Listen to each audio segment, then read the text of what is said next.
Alam mo, isa sa pinakamasarap na pakiramdam ang pagmumotor ng long ride.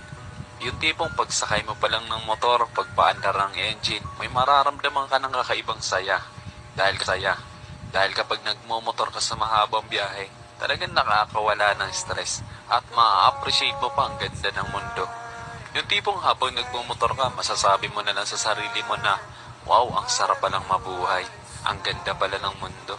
Lalo na kapag ang patakbo mo yung chill lang, yung ini-enjoy mo lang talaga ang moment. Madami kasi tayo kanya-kanyang problema sa buhay.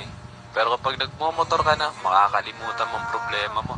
Lalo na kapag maganda ang view, maganda ang kalsada, tapos hindi mo namamalayan, nagkakaroon ka na pala ng positive mindset dahil magaan ang pakiramdam mo eh. Kaya kapag stress ka na, kailangan mo lang din talaga minsan ng mahabang biyahe bilang isang pahinga eh. Ang weird no? Kasi nakakapagod magmotor pero ito yung pahinga ng gusto-gusto ng marami. Pero sasabihin ko sa'yo, hindi katawan ng napapahinga kapag ka nagla-long ride ka eh. Kundi yung utak mo, kundi yung sarili mo mismo. Kaya deserve mo rin mag-enjoy. Deserve mo makarating sa magagandang lugar. Deserve mo ng bagong experience, ng bagong kwento. Ang buhay ay isang mahabang biyahe. Madami kang pagdadaan ng iba't ibang uri ng kalsada.